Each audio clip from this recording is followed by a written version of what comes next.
नमस्कार। भारत की बेटी प्रोग्राम में मैं दीपशिखा अपनी पूरी टीम के साथ फिर से आपका स्वागत करती हूँ। नमस्कार। दोस्तों, अगर आप अपनी जिंदगी में किसी ऐसे इंसान की, किसी ऐसे शख्स की खोज कर रहे हैं, तलाश कर रहे हैं जो कहीं ना कहीं आपकी मुसीबतों से आपको छुटकारा दिला देगा, आपकी तकलीफों से आपको राहत दिला देगा, तो यकीन मानिए आपकी जो खोज है वो आज खत्म हो गई है। आप अपने ही कमरे में लगे किसी भी आईने के सामने जाइए और यकीन मानिए खुदा का भेजा हुआ, ईश्वर का भेजा हुआ ये वही बेहतरीन शख्स है, आप खुद, जो आप अपने आप को किसी भी तकलीफ से बाहर निकाल लाने के लिए बिल्कुल सक्षम है। दोस्तों, जब भी हम बात करते हैं हमारे आसपास की, समाज में जुड़े हुए कई ऐसी चीजें हमें नजर आती हैं, कुछ ऐसी चीजें हमें हमारे मन को कुरेद जाती हैं या हमें तकलीफ देती हैं, जो कि हम चाहते हैं कि ये अब और नहीं होना चाहिए। ऐसे ही एक इनिशिएटिव को लेकर, ऐसे ही एक मकसद को लेकर आज हमारे बीच में हमारी जो महिला मेहमान है, advocate Neha Rastogi ji. Ma'am, we welcome you on our show. Thank you so much. जी मैम, मैम, मुझे लगता है मेरे शब्द बहुत छोटे या कम रहे होंगे आपके बारे में बताने के लिए, तो मैं जरूर चाहूंगी हमारे दर्शकों को आप अपने बारे में बताएं। हाँ, थैंक यू सो मच। आपने जो बोला एक्चुअली वो बहुत ही स्नेहनीय था। एंड ये जो मेरा जर्नी था ये एक्चुअली 2017 में स्टार्ट हुआ था, जब मैंने अपने बेटे को कंसीव किया था। तो उसके बाद चीज़ें धीरे धीरे जब होने लगा, सब कुछ मैंने देखा, तो एक्चुअली मुझे लगा कि इंडिया में कोई ऐसे बच्चों के लिए कोई भी लॉ नहीं है। ठीक है, तब उस समय मैं प्रेग्नेंट थी, तो उस समय उतना गौर मैंने नहीं किया, क्योंकि मैं अपने हेल्थ, अपने मेडिकल चेकअप जो भी होता है उसमें व्यस्त थी। उसके बाद फिर जाके जब मेरा बेटा जब डिलीवर हुआ 4 अक्टूबर 2017 में, ठीक है, तो वो समय जब मैं डिलीवर करने के बाद, क्योंकि मैं शुरू मतलब हार्डकोर वर्कर, मतलब like I am an advocate by profession, I am a lawyer. तो 8 साल मैंने हार्डकोर वकालत की है दिल्ली हाई कोर्ट में। मैं गवर्नमेंट लॉयर भी रह चुकी हूँ, ट्रेजरार भी रह चुकी हूँ दिल्ली यूनिवर्सिटी की कॉलेज में। तो एक्चुअली मैं बहुत ज्यादा प्रो टू वर्क थी। ठीक है, सडनली बच्चे होने के बाद मुझे रिस्ट्रेन घर के अंदर होना थोड़ा डिफिकल्ट लगा, तो मैं अपने बेटे को लेकर बाहर जाती थी, चाहे वो कोर्ट हो या चाहे वो कोई भी पब्लिक प्लेसेस हो। तो मुझे फील होता था कि मेरे बच्चा कहीं ना कहीं सफर कर रहा है, क्योंकि वहां पर एज सच मुझे कोई भी पब्लिक फैसिलिटी जो गवर्नमेंट के द्वारा प्रोवाइड किया हो बच्चों के लिए या लैक्टेटिंग मदर्स के लिए प्रोवाइडेड नहीं था हमारे सोसाइटी, हमारे समाज में। तब फिर जब मेरा बेटा हुआ, उसके साथ मैं पहली बार दिल्ली से बैंगलोर जा रही थी, जहाँ की मेरा 2 छोटा भाई रहता था वहां पर। तो बैंगलोर में जाते समय, दिल्ली से बैंगलोर जाते समय ऑलमोस्ट 7 से 8 घंटा वाया फ्लाइट भी लगता है, क्योंकि दिल्ली नोएडा से अगर आप एयरपोर्ट जाओगे तो ऑलमोस्ट 1-2 घंटे, फिर आप वहां पर फ्लाइट में भी, कुछ फ्लाइट के पहले भी आपको हॉल्ट करना पड़ेगा वहां पर 2-3 घंटे, फिर ट्रैवलिंग, फिर एयरपोर्ट से, बैंगलोर एयरपोर्ट से आपको वापस मेन सिटी में बैंगलोर जाने के लिए वहां पर टाइम लगता है। तो it's almost like 4 to 5 hour journey, right. And मुझे ऐसा एहसास हुआ कि लाइक ये सारे जर्नी में मेरा बेटा सफर कर रहा था कहीं ना कहीं। जब मैं एयरपोर्ट पहुंची, एयरपोर्ट में, दिल्ली एयरपोर्ट में कुछ कहीं पे प्रोविजन नहीं मिला जहां मैं बच्चे को आराम से बैठाकर फीड करा पाती, तो उसकी वजह से मेरा बेटा बहुत ही छोटा था, 3 महीने का था, तो उसमें रो रहा था। उसके बाद में फ्लाइट के अंदर जब बोर्डिंग की, तो वहां पर भी economy, of course economic class से ही मैक्सिमम इंडियन ट्रैवल करते हैं, बिजनेस क्लास में सब नहीं रहते, तो इकोनॉमिक क्लास के सीट्स ना कंजेस्टेड होते हैं। और मैं अपने बेटे के साथ अकेले ट्रैवल कर रही थी, तो मेरे बगल वाले सीट में कोई स्ट्रेंजर बैठा हुआ था, कोई मेल। तो मुझे वहां भी फीड कराने में उसे बहुत ही एक्चुअली तकलीफ हुआ। तो मैंने उनसे रिक्वेस्ट किया कि भैया please, can you please move somewhere else, actually have to feed my baby. But unfortunately वो इतनी इंपॉर्टेंट चीज को इग्नोर करते हुए उन्होंने सहयोग नहीं किया। फिर बाद में फाइनली मुझे उठ के एयर हॉस्टेस के पास जाना पड़ा कि मुझे अपने बच्चे को फीड कराना है। बच्चा बहुत छोटा था जो एक्चुअली रो रहा था, इसको बोलकर समझाकर मैं शांत नहीं करवा पा रही थी। That was really difficult situation for me, non stop he was trying like hell, right. तो I have approached to airport, sorry air hostess. तो एयर हॉस्टेस से मैंने रिक्वेस्ट किया कि मुझे बच्चे को फीड कराना है, ma'am can you please arrange me something, some arrangement. तो शी ब्लंटली सेड, मैम आप वॉशरूम में जाकर देखिए। फ्लाइट के अंदर का वॉशरूम ऑलरेडी बहुत छोटा होता है, और छोटा के ज्यादा वो बहुत ही अनहाइजीनिक होता है, राइट। तो मुझे थोड़ा अटपटा लगा, बट एनी हाउ फिर उसके बाद मैंने बोला कि sorry I can't feed my baby in washroom, आप जहां बैठते हो वहां का कर्टन आप क्लोज कर दीजिए, I will feed him hair, ठीक है। तो जब मैं लैंड करके उतरी, फिर उसके बाद सारा देखी, बच्चे को लेकर ट्रैवल जाती थी, वर्क के लिए भी, प्राइवेट लाइफ के लिए भी, एवरीथिंग। तो I really find there is no law for lactating mother, या बच्चे के लिए भी कोई सुविधा हमारे हिंदुस्तान में नहीं है। तब जब ये सारा चीज मैंने देखा, फिर रिसर्च किया बाकी कंट्रीज में क्या है, बहुत सारे कंट्रीज में लैक्टेटिंग मदर्स को, बच्चों को क्या क्या फैसिलिटीज मिलती है एंड कहाँ मैंडेटरी है। तो वो सारी चीज देखने के बाद मुझे एहसास हुआ कि हमारे हिंदुस्तान में भी ये प्रोविजन होना चाहिए, क्योंकि बच्चों को हम इग्नोर नहीं कर सकते। They are going to be future of our country. आज से 20 साल के बाद, 30 साल के बाद यही बच्चे हमारे जनरेशन के, हमारे मतलब लाइक हमारे नई जनरेशन के बच्चे रहेंगे जो हमारी कंट्री को आगे बढ़ाएंगे। तो उनके हेल्थ से हमें कहीं कॉम्प्रोमाइज नहीं करना चाहिए। तो इसी में मैं अपने हस्बैंड से डिस्कस की, मैं अपने हस्बैंड के साथ बैठकर पूरे जितने भी, मेरे हस्बैंड भी लॉयर है, तो हम लोग ने सारा रिसर्च किया बाकी कंट्रीज का, जितने भी लॉज है, क्या होना चाहिए, क्या फैसिलिटी, क्या हमें डिमांड करना है कोर्ट से। We have done, we have draft petition, we have filed a PIL before the Delhi high court. तो दिल्ली हाई कोर्ट में हमने पीआईएल, पब्लिक इंटरेस्ट लिटिगेशन, हमने दाखिल किया।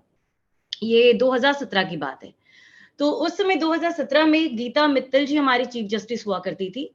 तो उनके सामने ये लिस्ट हुआ था पीआईएल, पब्लिक इंटरेस्ट लिटिगेशन।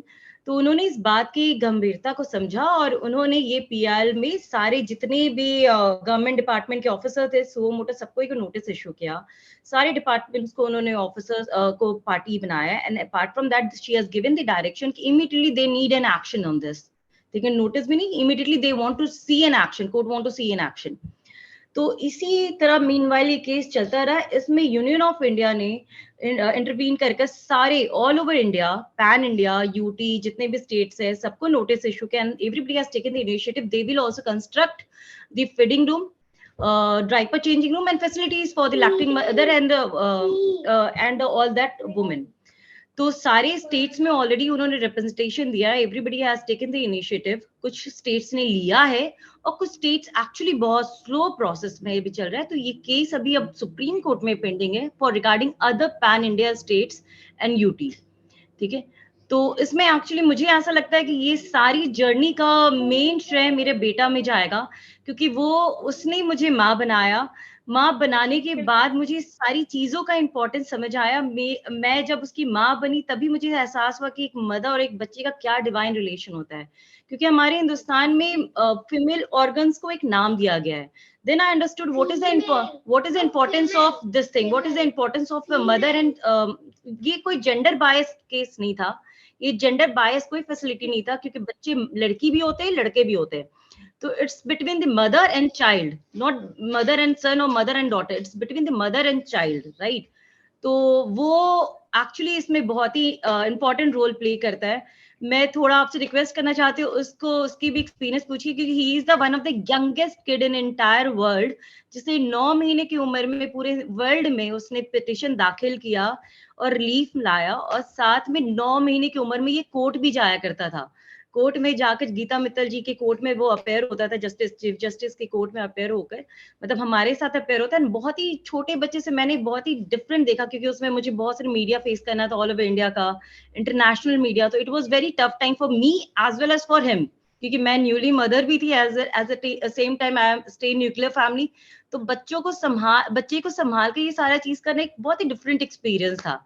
तो शायद कहीं ना कहीं उसमें इसने भी सेक्रीफाइस किया है अपना बचपना, क्योंकि इसने उस समय से ही मीडिया फेस करना शुरू कर दिया था। तो आई रियली रिक्वेस्ट दीपशिखा जी, आप उसको एक बार बुलाकर उसकी एक्सपीरियंस। आपसे बात करते हुए हम बैकग्राउंड में उसके नन्ही सी आवाज जो है वो सुन पा रहे हैं, and we would love to meet him. Can we request you to please get him online? आप please ji.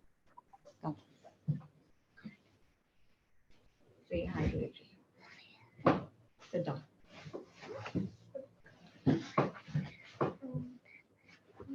Hello, very good evening. How are you? Good. Good. Okay, first of all, I would want you to please introduce yourself. Tell us your name and what do you do? My name is Abhiyan. Okay, Abhiyan. Abhiyan, अभी हम बात करेंगे। आप would you be comfortable talking in Hindi? आपको मेरी बात समझ में आ रही है? Good boy. So Abhiyan, आप हमें बताओगे कि अच्छा, you are a student, आप पढ़ते हैं अभी which class? Grade 1A. Grade 1A। Okay अभियान, हम आपसे बात करना चाहेंगे। अभी आपकी मम्मा से हमारी बात हुई, तो आप भी हमें, would you like to tell us something? आप हमें बताओगे कि व्हाट यू हैव, आपने अभी तक क्या क्या आपने देखा, व्हाट हैव यू, आपने क्या क्या क्या सीखा आपने, और क्या आपको पता चला?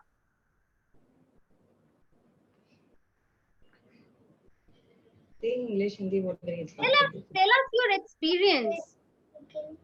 Yeah, you can pass. When I was 9 months old, I filed a petition before Delhi High Court. Okay, and what was the petition? About pink toilet, all about. Okay, तो अभियान आप हमें बता सकते हो what was your experience? How did you feel? Very good, but Very good. Okay, so can you please tell us a little more कि क्या कर रहे थी मम्मा, और मम्मा ने जो petition फाइल किया, आपने उसमें मम्मा को हेल्प किया? See what you have done in petition. You stood there before the court and all. See. I only used to do the petition, but I appear before the court and I done so many else things.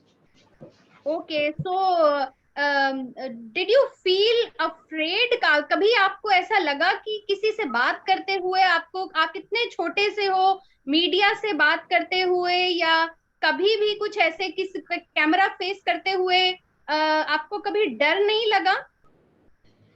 नहीं, you are so brave son of a brave mom, I must say. But I am also. हाँ जी. I am also a lawyer. Yes, you are a lawyer. You are definitely you are a lawyer. और thank you so much, beta. You have brought a big change. Thank you so much to you. God bless you. Say thank you. Thank you. Thank you so much for being here with us. Go to that. Yeah, thank you, Dipshika.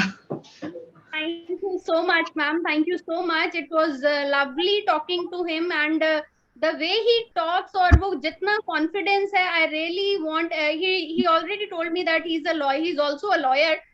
So he's definitely. Since childhood, he has seen this atmosphere at home. Na mother and father both are lawyers. We talk about the law thing, so he has much experience for this thing. But apart from this, he has a great regard for the army people. Because of him, now recently we are shifting to army society only because of him, because he has a great hardcore regard for the army people. I don't know why, from where it comes.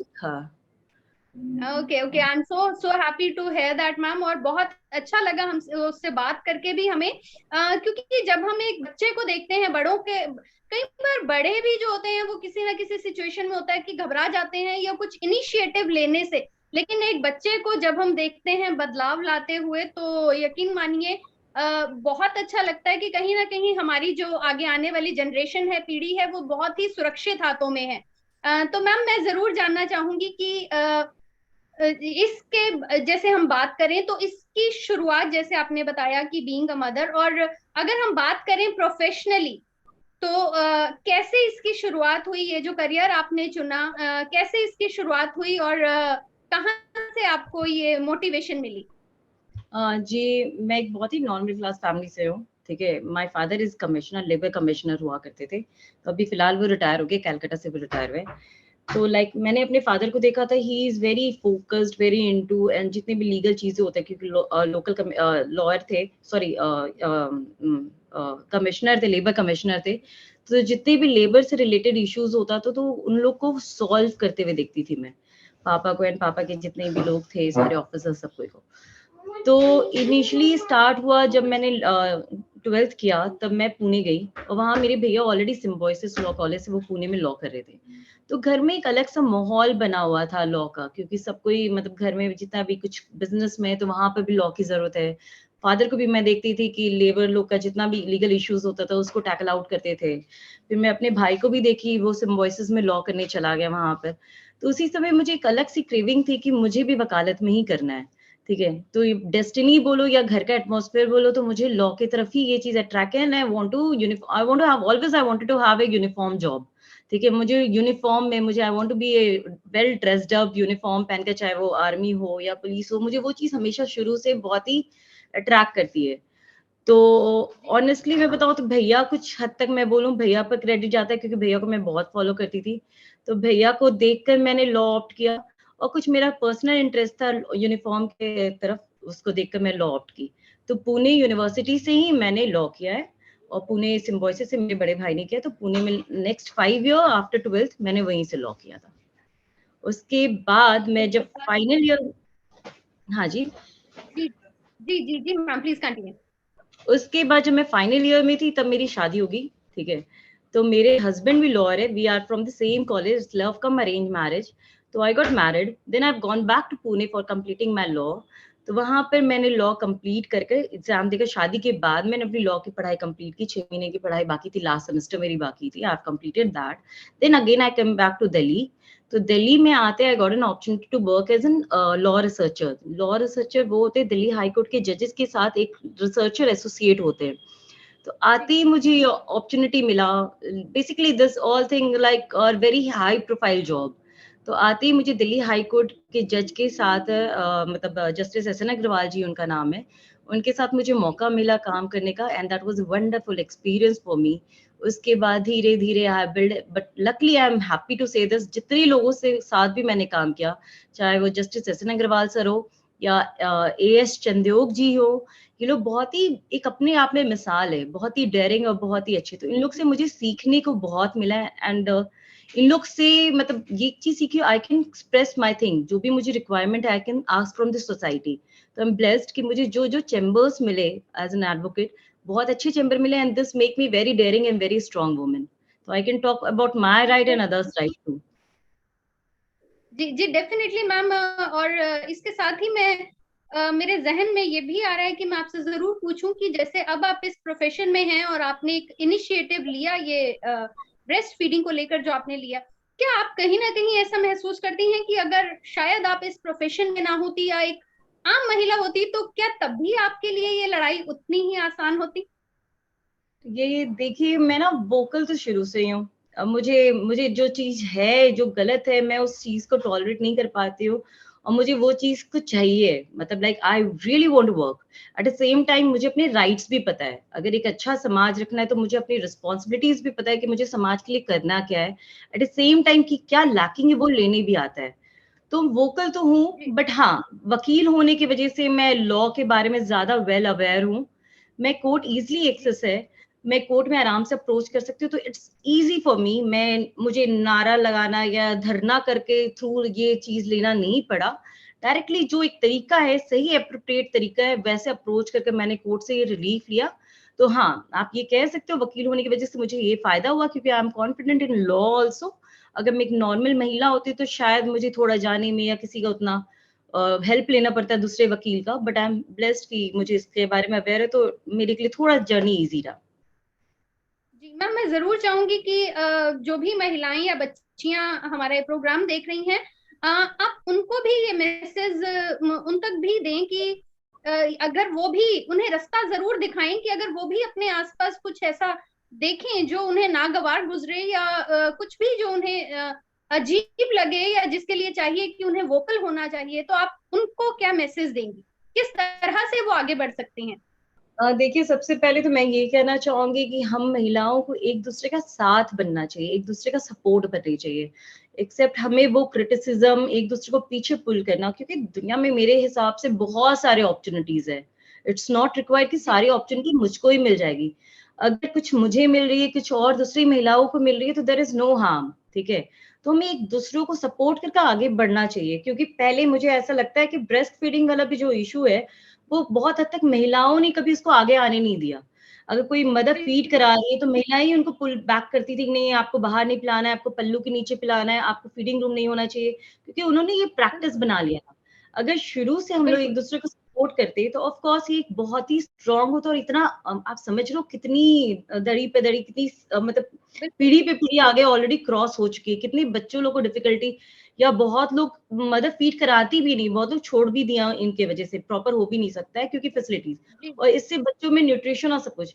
तो मेरा ये मानना है कि आपको अपना right लेने के साथ साथ आपको अपनी रिस्पॉन्सिबिलिटीज भी मालूम होना चाहिए कि एक समाज के प्रति, एक दूसरी महिला के प्रति हमारी क्या जिम्मेदारी है।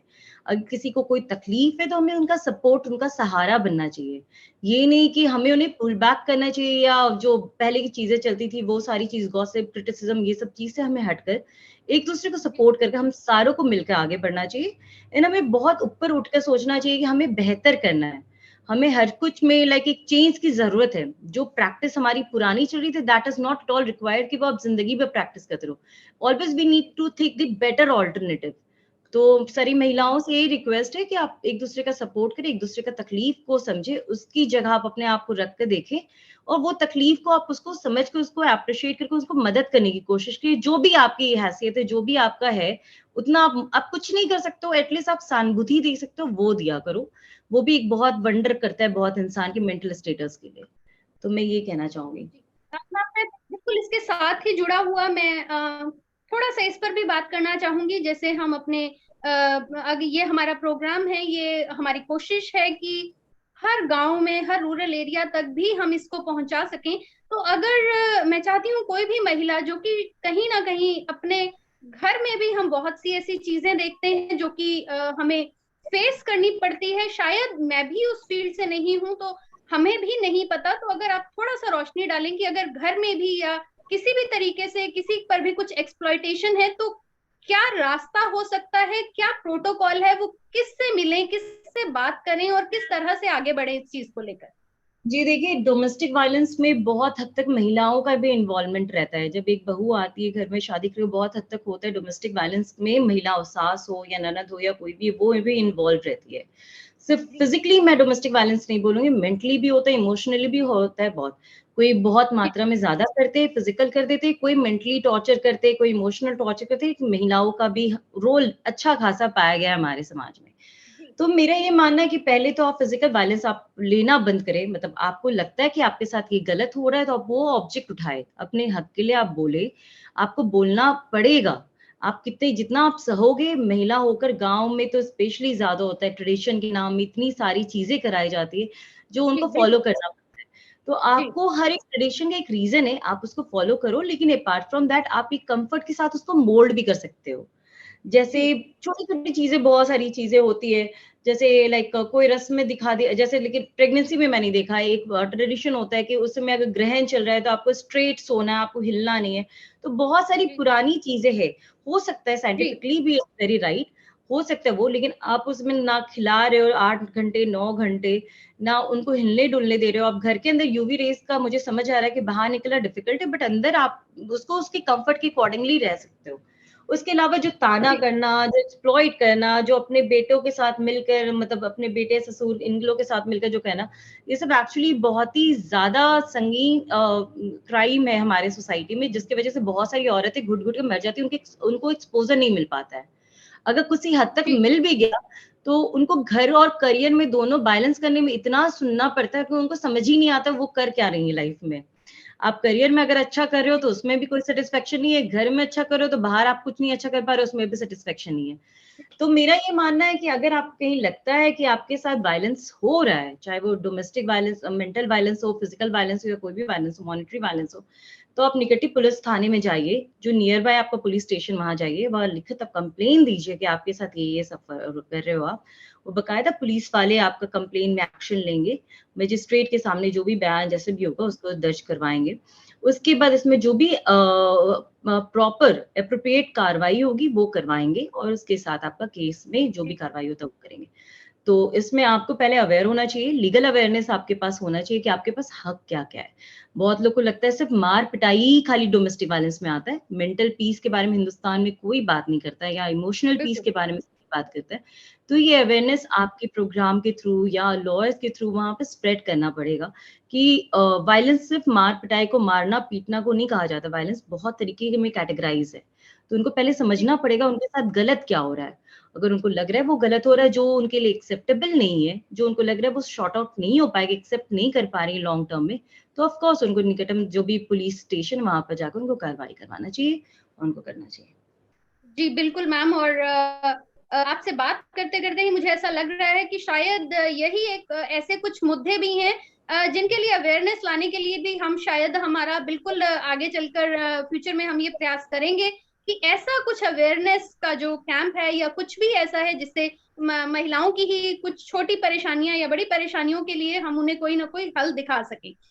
तो मैम मैं आगे आपसे पूछना चाहूंगी कि जैसे आपने बताया आपका परिवार भी है और आपका प्रोफेशन भी नो डाउट बहुत डिमांडिंग होगा, तो जरूर हमें ये भी बताइएगा कि आप कैसे इन दोनों चीजों को बैलेंस करती हैं।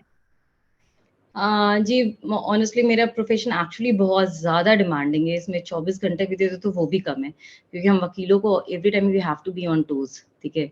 और मेरे में 100% देने वाली जो बीमारी है, जो कीड़ा है, अगर कोई काम मैंने पकड़ लिया, मुझे 100% उसको कंप्लीट करना है, तो एक्चुअली ये थोड़ा डिफिकल्ट होता है। लेकिन at the same time I am happy, I am blessed कि मेरे husband is there with me, ठीक है? He really support me and he is in same profession, तो उनको मालूम है कि हमारा प्रोफेशन कितना डिमांडिंग है। ठीक है? एंड अदर थिंग कि अव्यान एक अच्छा मतलब गुड डिसिप्लिन बिहेव्ड बच्चा है। जैसे अभी यहाँ पर था, उसका जब तक इंटरव्यू में था, अब जैसे हो गया वो अपने रूम में चला गया पढ़ाई करने, तो उसको मैनेज करना इज नॉट रियली डिफिकल्ट, वो कर देती हूँ। बट उसके लिए मैंने एक ऑल्टरनेटिव देखा है, क्योंकि I can compromise with my profession when I know I can do something good for my society. तो मुझे करना है काम, not just for me, not just for money, I really want to go do something bigger for the society, तो I really want to work. तो अव्यान के school में ही उसका डे बोर्डिंग है, तो सुबह जाता है वो डे बोर्डिंग में, शाम को रहता है, फिर उसके बाद वो आ जाता है अपने घर में, हम लोग सारे लोग एक साथ आ जाते हैं घर पे। तो ऐसे करके हम मैनेज कर रहे हैं, क्योंकि हम अपने इन-लॉज़ को भी ट्रबल नहीं करना चाहते कि हमारे बच्चे को सँभालने के लिए वो अपना जो भी रिस्पेक्टिव प्लेस है वहाँ से उठ के आएँ, या मदर-फादर को भी मैं नहीं करना चाहती। तो this is my thing, this is my responsibility, चाहे वो मेरा समाज हो या चाहे मेरा बच्चा हो, दोनों मेरी ज़िम्मेदारी है। तो मुझे अपने ही किसी तरह मैनेज करना है, तो I find out the way out कि मुझे डे बोर्डिंग में इतने घंटे अपने बच्चे को रखना है, फिर बाद में हम लोग सब कोई घर आएँगे। तो इससे मेरा वर्क भी ऐसे कॉम्प्रोमाइज़ नहीं हो रहा है और बच्चे की लाइफ भी ऐसे कोई कॉम्प्रोमाइज़ नहीं हो रहा है, कि घर में रह के माँ-बाप का भी प्यार है उसको, स्कूल में अच्छी चीज़ें सीख भी रहा है, एवरीथिंग इज़ फाइन। जी बिल्कुल। जी बिल्कुल, और जब हम कुछ करना चाहते हैं तो कहीं ना कहीं ईश्वर हमें जरूर मदद भी एग्ज़ैक्टली, करता है और कहीं ना कोई रास्ता जो है वो भी मिल जाता है। तो एग्ज़ैक्टली। मैम, और जैसे हमने बात की कि आपका प्रोफेशन है बहुत ज्यादा, आपको हमेशा मतलब इस चीज के लिए कुछ नया, हर वक्त कुछ नया है सीखने को, क्योंकि पुराना भी इसमें पुराना नहीं है और हर वक्त कुछ ना कुछ आपको ऐड ही करना है। तो डेफिनेटली कई बार स्ट्रेस भी होता होगा, तो अपने आप को डी स्ट्रेस करने के लिए या कौन सी ऐसी हॉबीज और शौक हैं जिनको आप फॉलो करती हैं? जी, मेरे घर में आई एम ब्लेस्ड कि मेरा बेटा है, actually he is super cute. इतनी ज़्यादा उसकी बातें होती हैं और इतना ज़्यादा उसका इमेजिनेशन, उसकी बात सुनकर आधे से ज़्यादा जितना भी स्ट्रेस है वो निकल जाता है। और डेफिनेटली। फिर मैं और मेरे हस्बैंड को दोनों को ड्राइव में जाने का बहुत ज़्यादा शौक है। तो दिल्ली, नोएडा के आस-पास इतने सारे मतलब ब्यूटीफुल प्लेसेस है, हिल स्टेशन है। तो जब भी हमें लगता है छोटा-सा भी ब्रेक है, तो actually we go for the travelling. तो हम लोग अपना सामान-वामान पैक करते हैं, हम लोग तीनों उठते हैं, सैटरडे संडे भी हो तो ब्रेक लेने वी गो देयर। और ख़ास करके एक नीम करोली बाबा करके एक मंदिर है, वहाँ जाकर जी मुझे बहुत हाँ, हाँ, बहुत ही ज़्यादा डिफरेंट ऑरा फ़ील होता है। मुझे बहुत पीस, इंटरनल पीस भी होता है। इनफैक्ट मेरे हस्बैंड तो वहाँ पे बहुत उनको अच्छा लगता है, तो कभी-कभी बैठकर ड्राफ्टिंग भी कर डालते हैं बहुत सारा। क्योंकि वो इतना पीसफुल जगह है। तो ऐसे कुछ ना कुछ चीज़ में हम लोग खुशी ढूँढ लेते हैं कि लाइक जिसमें करना। और अपार्ट फ्रॉम दिस मैं अपने प्रोफ़ेशन को एन्जॉय करती हूँ। I really feel good when I work, when I speak, when I talk to the police department, when I speak before court, तो आई फ़ील गुड, मुझे अच्छा लगता है। तो इसमें एज़ सच मुझे बर्डन नहीं लगता है, तो उससे इतना वैसा स्ट्रेच नहीं होता, लेकिन हाँ, कभी-कभी बहुत ज़्यादा काम बैक टू बैक हो जाता है, तो रिलैक्स करने के लिए we go there generally. Nainital के आगे नीम करोली बाबा, कभी भी आप लोग को भी ऐसा फ़ील हो तो प्लीज़ आप लोग भी वहाँ जाना, इट्स रियली पीसफुल प्लेस। जी जी, definitely ma'am, will definitely try कि जब भी समय मिले तो हम वहां जरूर जाकर आए। तो मैम, जैसे कि समय का हमारे पास थोड़ा सा अभाव है और चलते चलते मैं आपसे जरूर जानना चाहूंगी, कोई भी महिलाएं, बच्चियां जो हमारा ये प्रोग्राम देख रही हैं, उनके लिए आप कोई खास मैसेज देना चाहेंगी? मैं उन सारे लोगों को ये कहना चाहूँगी, चाहे वो महिला हो या पुरुष हो, मैं सबके लिए एक मैसेज देना चाहूँगी, क्योंकि इंडिपेंडेंट होना is very important in life. आप इंडिपेंडेंट हो, नेवर डिपेंड ऑन एनीवन। तो इंडिपेंडेंट होने का एक ही तरीका, जितना से जितना ज्यादा आप नॉलेज गेन कर सकते हो, it's going to be useful. कभी भी आपका नॉलेज वेस्ट नहीं जाता है। और कोई भी इंसान का कहीं पर भी एक अच्छा, मतलब आपको कोई एक प्लेटफॉर्म देने की जरूरत नहीं है कि आप इसी काम में अच्छा कर सकते हो। आप किसी भी काम में एक्सेल कर सकते हो, किसी भी काम में बहुत ऊंचाइयों तक पहुंच सकते हो, चाहे वो नेम फेम हो या चाहे मॉनेटरी हो या समाज के लिए जो भी हो, उसमें बहुत ऊंचाई है। आपका सिर्फ एक फोकस होना चाहिए और एक साथ में पूरा 100% डिवोशन होना चाहिए। जैसे मैंने ये ब्रेस्ट फीडिंग वाला मैं आपको बता रही हूँ, ये कोर्ट के अलावा साथ ही साथ, क्योंकि मैंने आपको बताया कि मुझ में 100% देने वाली बीमारी है कि मुझे करना है तो अच्छे से करना है। ये नहीं कि just for name sake I have done this, I really want change in our society.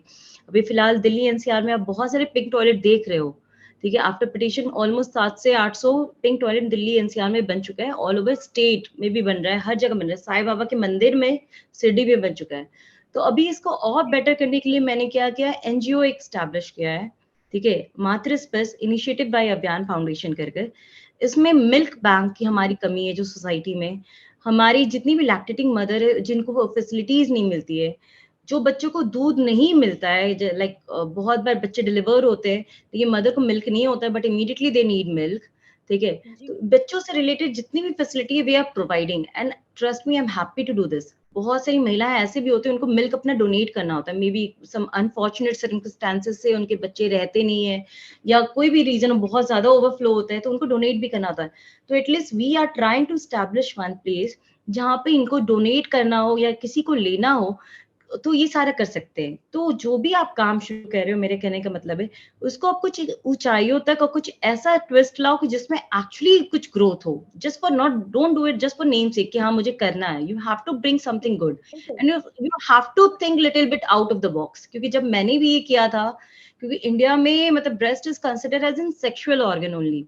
ये सेकेंडरी में देखते हैं कि माँ दूध पिलाती है बच्चे और माँ का डिवाइन रिलेशन, सेकेंडरी। तो आप जब भी इस बारे में बात करते हो ब्रेस्ट फीडिंग तो people think something else, right. तो you have to be little bit daring and थोड़ा आउट ऑफ द बॉक्स आपको करना पड़ता है, तभी आप कुछ हाँ बहुत होगा तो आपका वो चीज नहीं हो पाएगा, बट हो सकता है बहुत कुछ हो तो आपका बेटरमेंट के लिए हो, आपके समाज के लिए, आपको खुद में एक सेटिस्फेक्शन हो। तो प्लीज आप लोग कोई भी स्टेप लेने में हिचकिचाना नहीं चाहिए सारी महिलाओं को। अगर आपको लगता है कि ये चीज कमी है, ये चीज हम कर सकते हैं, तो obviously you should move ahead and you should take a step, broad step. जी मैम, बहुत बहुत शुक्रिया, आपने अपना कीमती समय निकाला, आप आज हमसे जुड़ी। We are so thankful to you. और मैं जरूर चाहूंगी कि चलते चलते आप हमें ये बताएं कि आपको हमारे इस प्रोग्राम भारत की बेटी में आकर कैसा लगा। पहले तो दीपशिखा जी मैं ये कहना चाहूंगी, जो आपका भारत की बेटी का जो नाम आप लोग ने रखा है, actually it's very connecting, very heart touching name, ठीक है। मुझे एक्चुअली आज तक फील होता था सिर्फ अपने माँ बाप की बेटी हूँ मैं। आज आपने मुझे फील कराया कि पूरी भारत की मैं बेटी हूँ, और ये बहुत ही ज्यादा कनेक्टिंग नेम है। तो पहले तो thank you so much for choosing this name, Bharat की बेटी। एंड अपार्ट फ्रॉम दैट, आप लोग जो मुहिम शुरू की हो, जो काम कर रहे हो, बहुत सारी महिलाएं हैं एक्चुअली जिन्होंने किया है अपने स्तर पे कुछ ना कुछ अच्छा बेहतर किया है, ठीक है, बट वो लोग जी अननोटिस्ड रह गई। बट एटलीस्ट यहाँ पर उन्हें एक अपॉर्चुनिटी मिल रहा है कि उन्हें पूरी दुनिया, पूरा समाज, पूरा हिंदुस्तान देखे और जाने कि हाँ एक्चुअली इसने कुछ ये किया है। क्योंकि बहुत लोगों ने काम किया है बट किसी को अवेयरनेस नहीं है कि एक्चुअली इन्होंने इतना इंपॉर्टेंट काम किया है। तो आपको जी सबकी तरफ thank you so much, thank you so much कि आप लोग ने मेरे पास अप्रोच किया और साथ में बाकी जितनी भी महिलाओं को आप ला रहे हो, उजागर कर रहे हो। That is very important. इसमें कम से कम एक औरत को हिम्मत मिलता है कि ये औरत कर सकती है तो मैं क्यों नहीं कर सकती हूँ। So it's good for your side also and for our side also. We are getting inspired by many other women. ठीक है, तो थैंक यू सो मच बुलाने के लिए। मच मैम, बिल्कुल। और मैं भी चलते चलते यही मैसेज देना चाहूंगी जो भी महिलाएं और बच्चियां देख रही हैं कि ऊंचा उड़ने के लिए पक्षियों को पंखों की जरूरत होती है। हम अपने कर्म से और अपने जो हमारे काम है उनको ही कर कर बहुत अच्छे तरीके से अगर हम करें तो हम शायद बहुत ही ऊंचाइयों को छू सकते हैं। बहुत बहुत थैंक यू आपका, और we wish you all the best for your all the projects and all your initiatives. Thank you so much ma'am, thank you. Thank you.